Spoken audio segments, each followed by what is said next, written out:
Hi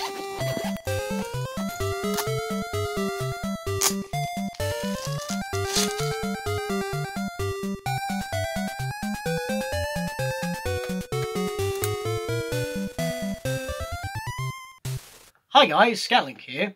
This video is more of a review style video than the normal videos that I normally do on this channel, but there's a good reason for it. Shantae 5 was recently announced at the time of making this video, so what better time than to suggest why I think that Shantae 1 needs a remake and talk about the whole series as a whole.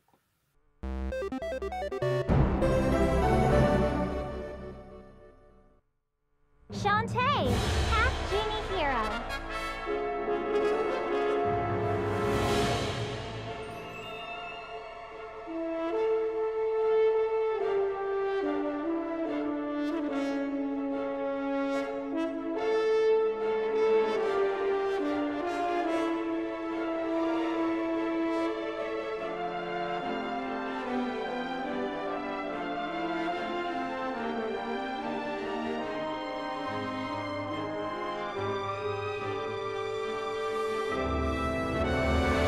Shantae is our lovable, sassy half-genie hero who means well, kicks butt, and is always ready to go. Her latest games, Shantae 3 and 4, Pirate's Curse and Half-Genie Hero respectively, have been critically acclaimed indie titles that actually had their start on the GameBoyColor in the year 2002, published by Capcom of all people, with its sequel, Risky's Revenge, not appearing until 8 years later as an, at the time, exclusive download for DSi systems, also available on the 3DS due to its backwards compatibility of DSiWare downloads via the 3DS eShop.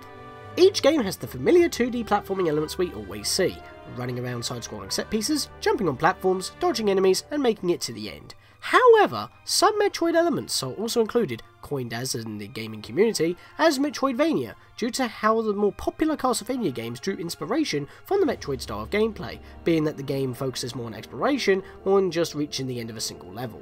This can include items to allow progression, or deal with threats in a non-linear fashion, unlike most Mario games where you just go to the end. This also includes going back on yourself to find other locations or items to continue your quest, also known as backtracking. This can include finding side quests or other hidden secrets hidden around the world.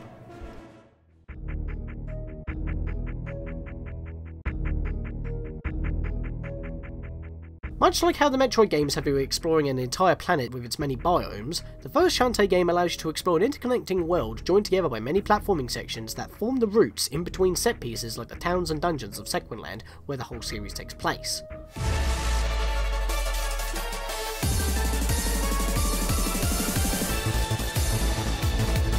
Shantae's main abilities come from her transformations via belly dancing.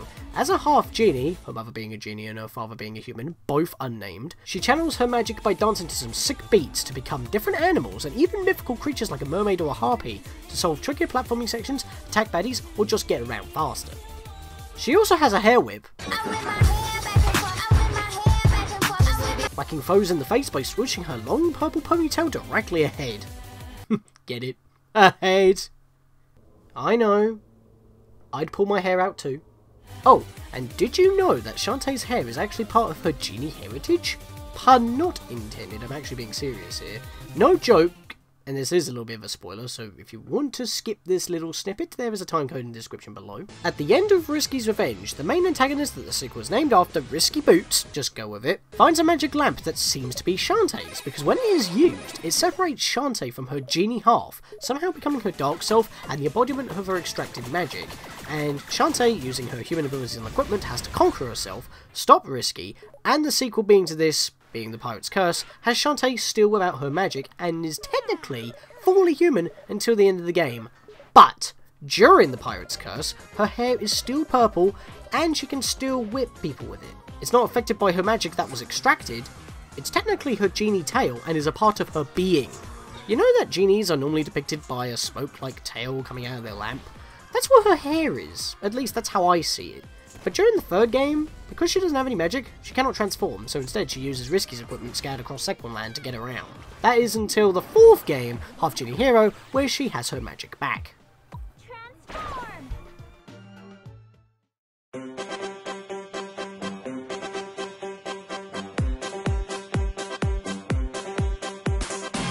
Shantae 4, Half-Genie Hero, takes a more traditional side-scrolling setup. You choose whatever you want to go to on a map, and each area is split into 3 levels. It's disconnected, but the Metroid exploration is still intact in a bite-sized format. Backtracking still exists, but you must play through the entire area again just to get back to where you need to be, and due to the more linear nature of the level design, not many shortcuts exist. Unlike how fast travel works in the first 2 games, 3 and 4 have an area select. Pirate's Curse sees you on a boat with Risky, and Half-Genie has an overhead map screen. This causes a change to how you tackle the areas of the game. Instead of running from place to place like you do in the first 2 Shantae games, or like you do in Metroid or the later Castlevanias, you just warp to that particular set of levels instead, like a warp zone. In the Pirate's Curse, this acts like fast travel to separate interconnected areas with their own caves, items, NPCs and dungeons to search for in true Metroidvania fashion. It's kind of like how Metroid has separate biomes like Brinstar and Norfair, but to get to them, you just warp there instead of finding an elevator or a passage to enter from. In Half-Genie Hero, however, each area is split into 3 parts, like levels in a Mario game. Each level is almost one big room with a couple of offshoot rooms to hide collectibles, but unlike the other games in the series, Half-Genie Hero doesn't have its own map screen to navigate the surrounding area. This should also apply to Shantae 1, but we will get to that. The problem with Half-Genie Hero is that you always approach the levels in the same way. You start from the left to get to the right. You cannot go through the whole entire world backwards, but you can go back and forth in the same sector. It's like going back to the start of a level in any of the Donkey Kong Country or Land games. If you missed something, you have to start from the leftmost side of the level to get to where you were. In the other Shantae games, and Metroid, and Castlevania, you can approach from any angle, giving you more freedom. However, Half-Genie Hero was a lot of people's first introduction to the Shantae series, and in canon, it's kind of like a soft reboot in some ways. I mean, Shantae gets her magic back, but she does need to relearn how her transformation dances work, since she's out of practice due to her time without her magic. Just like in the first title where she needs to discover her transformation abilities for the first time, which required more dancing to perform than before. In fact, Shantae 1 wasn't actually available in the PAL regions until it became available on the 3DS Virtual Console in 2013, so most people thought that Risky's Revenge or Pirate's Curse was the first, until, doing a quick Google search was commonplace. Boy, did that cause confusion. And speaking of the different games, have you noticed that the art styles of each game keeps changing? Shantae 1 is like a 90s manga style. The line work is striking with a bombastic look to it. Also maybe a tad risky. It also has that kind of light shading that you see in the colours or when manga is actually in colour. I wouldn't class this anime style yet, until we get to the sequel. Shantae 2, Risky's Revenge, has a bit more of a 90s anime feel to me. It's got those eyes. The design seems a bit more retro, if that makes any sense. But it doesn't have that grain that Shantae's 1 artwork has. It has a little bit more full colour, it's more vibrant, but the style is also quite similar. It just feels a little bit more modern and updated. Shantae 3, The Pirate's Curse, is what got me into the series proper, and I got the 3DS version since all games at that time were available on 3DS. Look at this adorable, bubbly, modern anime style! This is what drew me. It also goes back to that more risque vibe that the first game had, which seemed to be toned down for me during Risky's Revenge.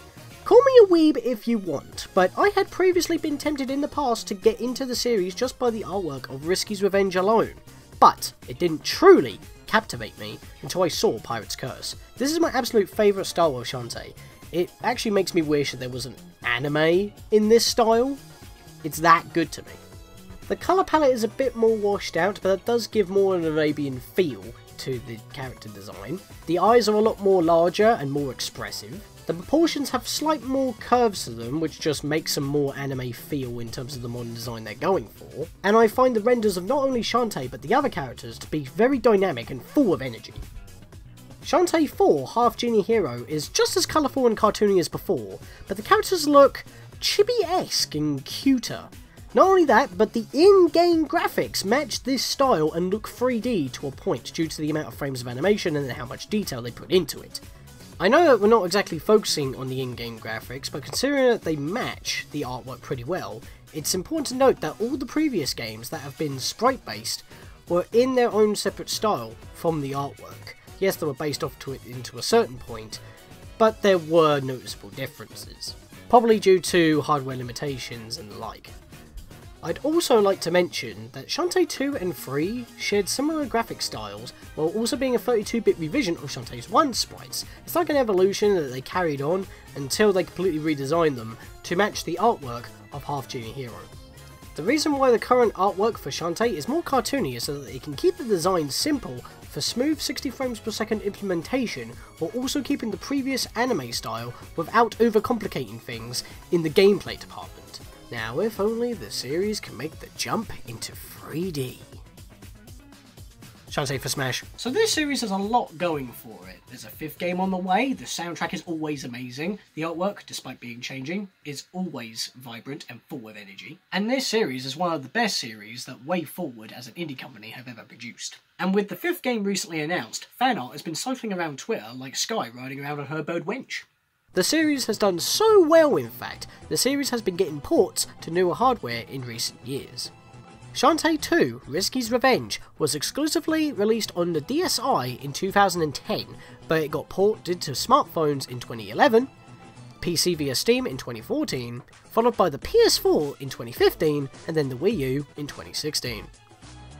Shantae 3, The Pirate's Curse had staggered releases, being on 3DS first and then the Wii U during 2014 as a Nintendo exclusive indie title, but was then ported to the PC via Steam and oddly the Amazon Fire TV during 2015.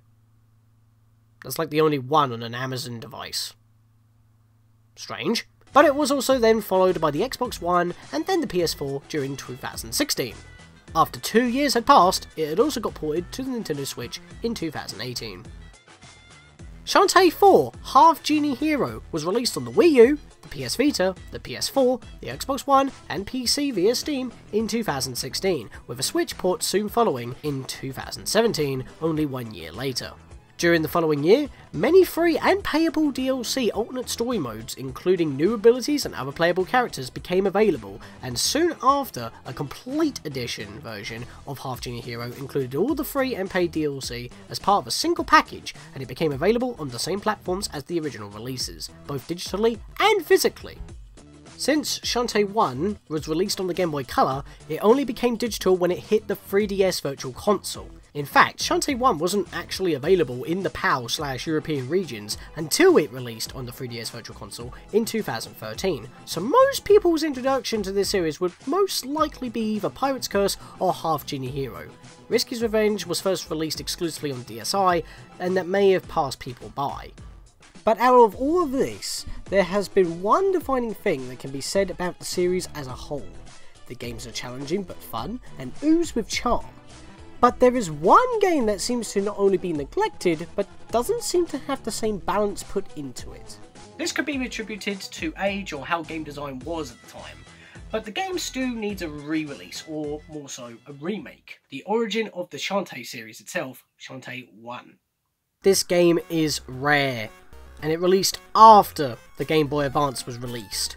Yes, it's backward compatible, but only did it fall under most people's radar, but as I said before, it never released to the PAL regions. Despite this, the series clearly made a name for itself, and with good reason.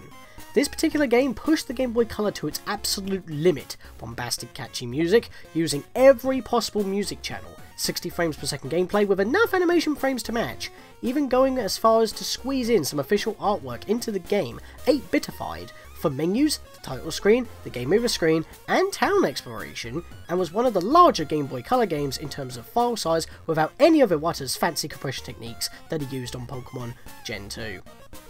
The sprites were detailed, colourful, bright, and had such fluid animation it was unreal. It was considered a cult classic, and was an underrated gem in the GameBoyColor library. Why else would they slap it onto the 3DS eShop under the Virtual Console banner? Players of the sequels, Risky's Revenge and Pirate's Curse, also available on the 3DS via the eShop, needed to see the series' beginnings. Not only that, but it is the most cost-effective way to play or own the game officially, and the money goes to the developers since it is for official channels. But those are the good things about the game. So what about the game itself? I consider myself a competent gamer at best. I know what I'm doing, I've got my preferences, and I have fully admitted on many occasions that I'm not the best at both 2D and 3D platforming games. And despite how challenging and fun that the entire Shantae series is, I have beaten them all 100% except one.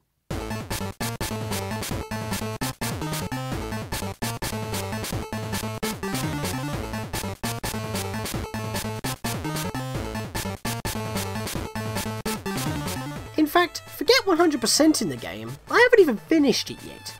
Heck, I can't even finish the first dungeon without getting a few game overs. It doesn't feel like it's my fault. You may be thinking, get good scrub, and you may be right in saying that. But it's hard for me to think that it's my fault when I try to defend myself attacking enemies and my hair whip has no range and I get hit before I can hit my opponent.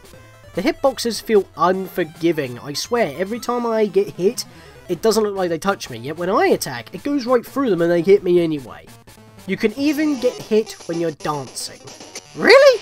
Even Link's Awakening, a game on the same system, which is why I draw this comparison, freezes enemies when you whip out your ocarina and start jamming. Here, you're doing a long combination of dance moves, listening to them sick beats, just watching Shantae bust a move, and then, oh, you got hit, and you have to start your dance again, with less health. The dances should operate similar to how they work in the sequels, like Risky's Revenge. The world around you freezes when you're performing the dance moves. In the sequels, when you're relearning dances for the sake of gameplay, the dance steps to take to activate the effect are actually shorter than the previous game, so it's like you're getting an improved version of the dance instead of just relearning it. Actually, in Half-Genie Hero, you just press the dance button, wait to the beat until your dance shows up on screen, hit that button, and bang, your dance is complete. It's more of a quality of life change to make the dances more quicker to complete, but I feel like for the sake of keeping in with the spirit on how sequels' same dances are shorter in length, the original dances should stay the same length. Just freeze the world when you dance, so the dances can be just as long as before. I say keep the dances the same length so that we can enjoy Shantae's dance moves to achieve the transformation, because Half-Genie Hero kind of removed much of Shantae's signature belly dancing, and that's kind of a shame. It was like one of her main draws, and is one of her signature abilities. It wasn't the transformation that made her special, it was the dances that made the transformations possible in the first place.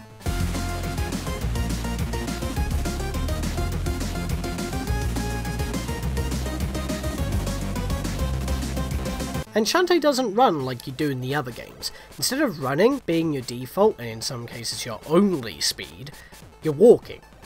To run, just like in the Donkey Kong Country or Land games, or in the Mario games, you must attack first and hold that button.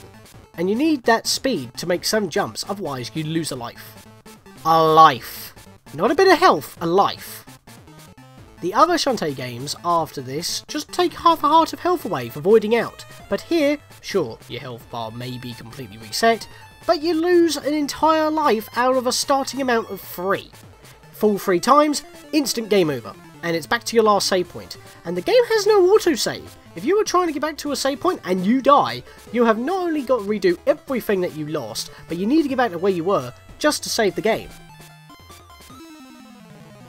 This is why none of the other Shantae games have a life system. It caused too much annoyance. I cannot tell you how annoyed I have felt when it happens to me.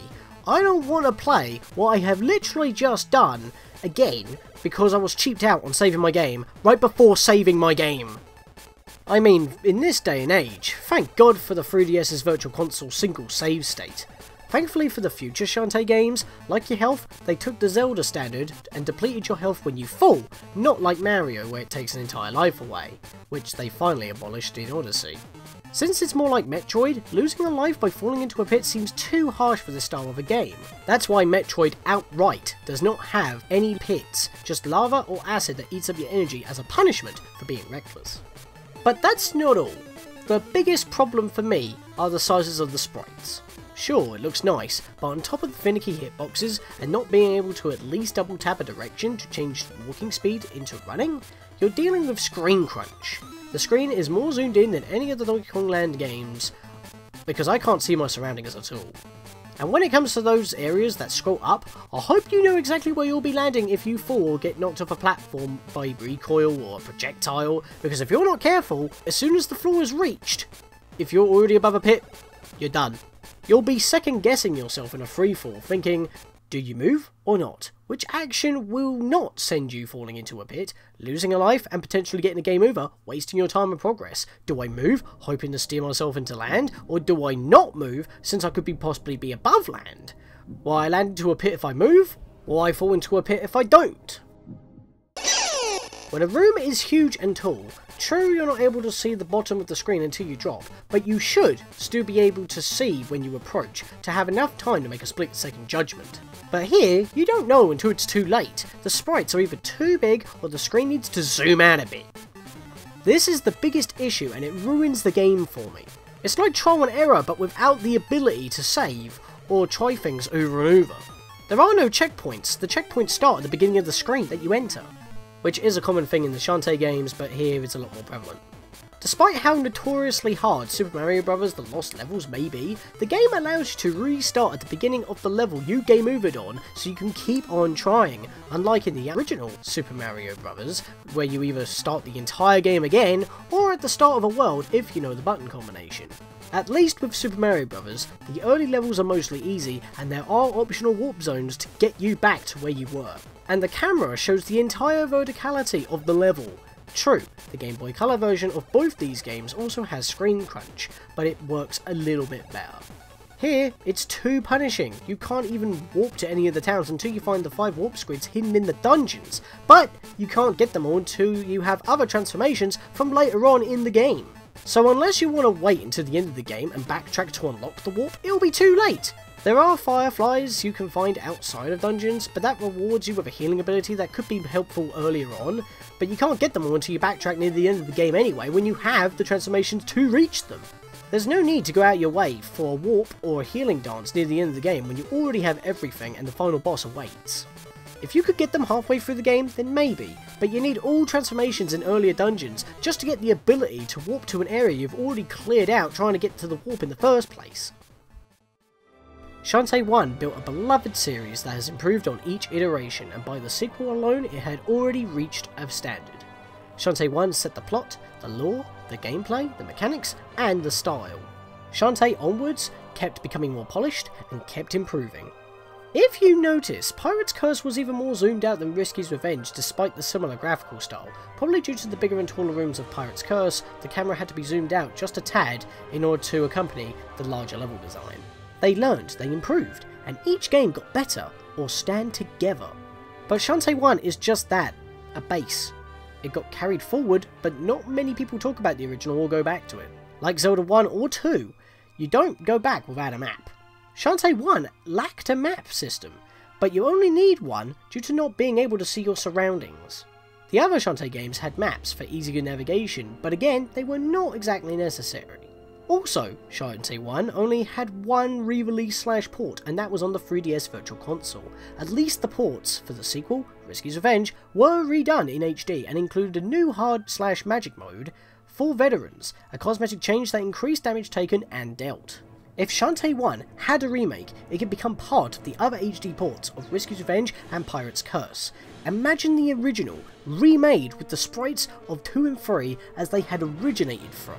The engine used for 2 and 3 would improve the quality of the physics, hitboxes and mechanics of the original, and maybe even include the GBC original for those who are curious, like how Metroid Zero Mission included the original NES version that it was remade from, for example. It'd be great to compare, and those who would buy the remake would have the choice to go back to the original or newer hardware if they so choose. I'd love to actually experience Shantae 1 the whole way through, but the game's age prevents me from doing so. And since every Shantae game has a subtitle telling you what the subject of that game is, why not give the remake of the first Shantae game a subtitle to tell you how the first adventure was launched? Since the sequel is called Risky's Revenge, that would mean Risky Boots had lost in the original. I think I've got it. Shantae and the Steamboat Pirates. You can have that way forward. I'm ready to go. Hi guys, thank you for watching this entire video. This video took me over a month to make, on and off, as well as like sitting down, getting through it all, making sure I had all the footage and whatnot, going back and recording other bits that I missed. It was insane. This bit's not scripted, but this was my first fully scripted video. and hopefully it was up to snuff. I'm pretty proud of what I've done, and I want to get into some credits right now. That's pretty much why I'm doing this little end segment. And right now I want to say thanks to both Connor Mezza and EBTKS Paddy for providing footage. If you've been watching the review, the credits have been when they were providing footage, was appearing on screen when their footage was on screen, so I want to thank you guys for that. I also want to thank Connor Mezza, Stella Condrite, and my brother Master Aaron for being the basically the test audience, giving me feedback on what I did so far up to that point. I did it in pretty much like quarterly chunks. I want to thank patrons as well. I want to thank Jack Hart and SSBB Hacks for their support on Patreon. Of course, patrons get early access to this video once it's out on YouTube proper, then you guys know. I'll just let you know right now, there is going to be outtakes. There's going to be like a whole outtake reel of the live action stuff, at least, of me and Aaron just derping about being stupid. That'll be Patreon exclusive, because that's behind the scenes, unseen content kind of stuff. So that will be Patreon exclusive. But Patreon's still like all over the place for now, but I still appreciate the support, and that's like a nice little bonus for you guys that have pledges. Like, oh, you get bonus like outtakes and whatnot. Thank you guys once again for watching this big video. If you guys want me to do another review type video, please let me know. I'm glad I got this done before E3. Hopefully this video will be out before E3. Like I said, patrons will get early access to this video in a bit. I don't know why I'm saying this now, because that would have already happened, but you know.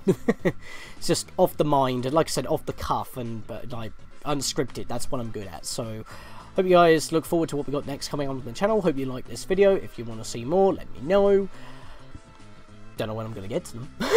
But this was actually quite fun, but also quite taxing to do. So now I know how Cad Icarus and Jontron and all those guys feel. AVGN, it's just so many people that just do review stuff like that, like this, and I'm like, how do they do it on a weekly basis or a bi-weekly basis? It's because that's their full-time thing.